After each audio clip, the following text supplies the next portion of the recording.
Hello and welcome to a special episode of Sound Bites of Life. This episode is going to be pretty much unscripted, in part because it is time sensitive. We wanted to make sure that it's a quick turnaround, and in part because this is the sort of thing that I think comes across better if it's not scripted. So, 19 years ago, I was on my way to school, and in the carpool we were listening to the radio. And we heard that there had been a plane crash in New York. And at that point, details were still coming out. No one really knew what was going on. And I just kind of overheard a plane crash. And the image that was conjured in my mind was of like a little 1 or 2 seater plane that had accidentally crashed into a building. And of course, tragic, terrible. We said a quick prayer for the people, but we didn't really know what was happening, like I said, and I certainly didn't. And we got to school, details kept coming in, and there had been a second plane crash. They weren't small planes. And I remember the teachers, with tears in their eyes, gathering us together and saying that there had been a terrible, terrible tragedy in New York, and we were all going to pray for the people involved. And then they sent us home early. Kept listening to the radio on the way home, and then when we got home, just sat and were glued to the TV, myself, my brother, my folks, and just watching the nightmare unfold. And I remember waking up on September 12th and knowing that the world had irrevocably changed. Now, I think anybody who's old enough to really remember 9/11 has a story like that. They know exactly where they were, exactly what they were doing when they heard the news. And I think that, even all this time later, such a great tragedy, one of the greatest tragedies in American history. Of course, we still must talk about it. This isn't the sort of thing that we can forget or should forget. And so, in light of that, we have to think about, well, how is the right way that we remember this? How's the right way that we respect everyone who was killed in that tragedy, everyone who lost loved ones in that tragedy, and just what it did to our country, what it did to us. But there's a right way to do that, and there's a wrong way to do that.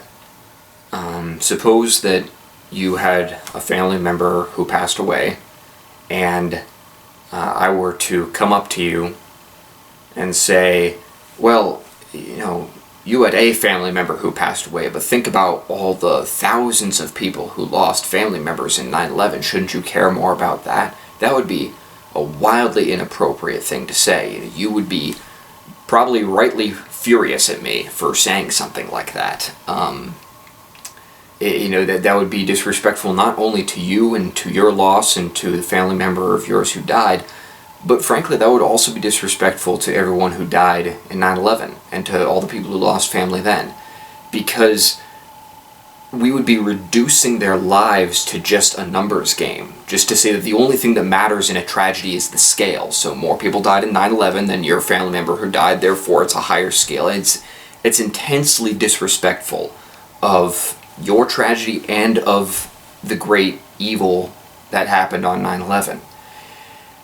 And I think that's a pretty obvious thing to us. You think, okay, that's an obvious point. Why would you make that point? Well, unfortunately, every year on 9/11, I see people who they're involved in fighting some other tragedy or in protesting some other tragedy, wherein tens of thousands of people or hundreds of thousands of people, millions of people are being victimized, killed.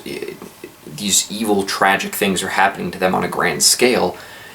And I see people on 9/11 will make a post on Facebook or say something to the effect of, well, you're so angry, so outraged about what happened on 9/11 with the terrorist attacks, why aren't you even more outraged about this other terrible thing that is happening on an even grander scale. Even more people are dying. Why aren't you angry about that?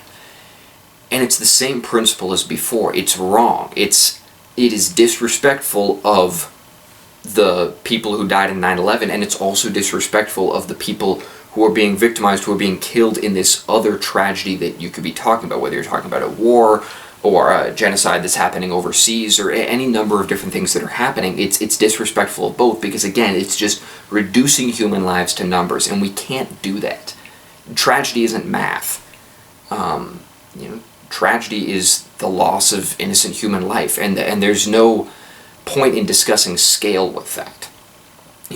It's not to say that talking about numbers is never important, but we shouldn't talk about numbers in that way, because it diminishes everybody that you're talking about.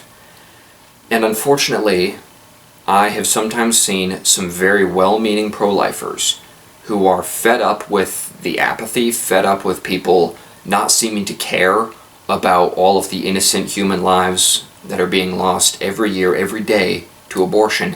And they're so angry about that I think it overrides their common sense, and it overrides their judgment. And so, something that I think if they really stop to think about it, they would recognize how callous it sounds, doesn't register, and so they make a post on Facebook, or they say something to the effect of, well, you care about all those people who died in 9/11, what about all the children who are dying to abortion? And if you've said something like that, please know that I'm not saying any of this to judge you or to be harsh against you. I understand. I get it. I do this full time. Believe me, I get the pain and the tragedy of seeing so many people seemingly not care about all these children who are being lost, all of these mothers and fathers whose lives are being forever changed by this great tragedy. But this isn't the right way to talk about it. It's the same thing that we've been talking about this whole time. It diminishes not only the tragedy that you're comparing it to, but it diminishes the tragedy that you're actively talking about. It diminishes the tragedy of all those lives lost to abortion, because you're just making them numbers. They're not numbers, they're people. And there's a right way that we stand up for them. There's a right way that we stand against tragedy and violence. So, please, if you have thought about making a post like that, please reconsider.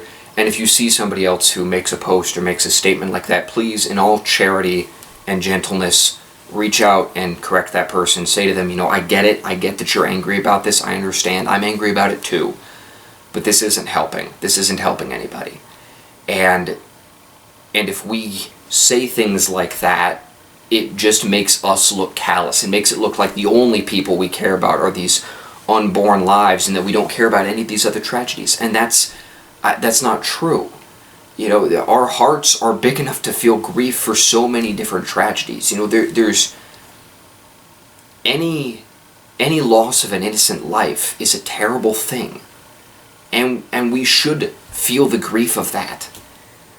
And we should not make it into a contest. We should never make it into a contest. So, and if you see somebody who posts something like that, please, in gentleness, call them out. And if they just don't want to listen to you, well, maybe that's the time to make your own public response to that, because it's important that people who disagree with us about abortion know that we're not just motivated by this one issue. We're motivated by a love for all of humanity. And any such death diminishes us, hurts us all. And it's important that they know that, and that, people who have seemed to kind of lost perspective on that, they don't speak for all pro-lifers. They don't even speak for most pro-lifers. And it's important that we have that kind of public witness that we care about all of these tragedies, just so that people don't get the wrong impression of us, because it's so much harder to help people to recognize the damage that abortion is doing if they think that pro-lifers are callous, if they think that we don't care about these issues. I know for me that every year on 9/11, that's a very particular experience for me. And every year I sit down and I think to myself, what can I do to honor those people that we have lost, and what this has done, so that we never forget. because we should never forget such an unspeakable horror as this. And I think that that is a perspective that we should all take.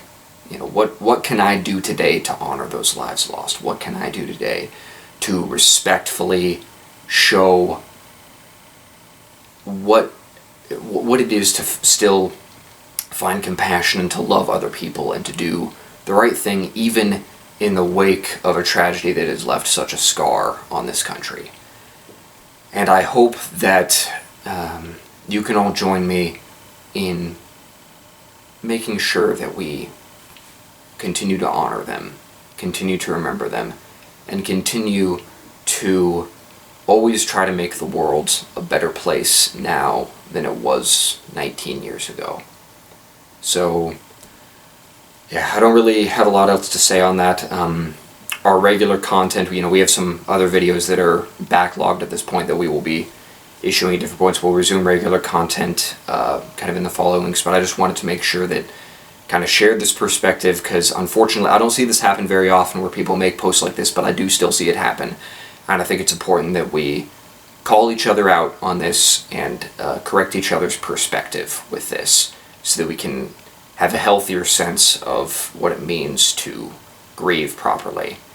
So thank you all, God bless you all, and God bless America, and may we all honor the fallen.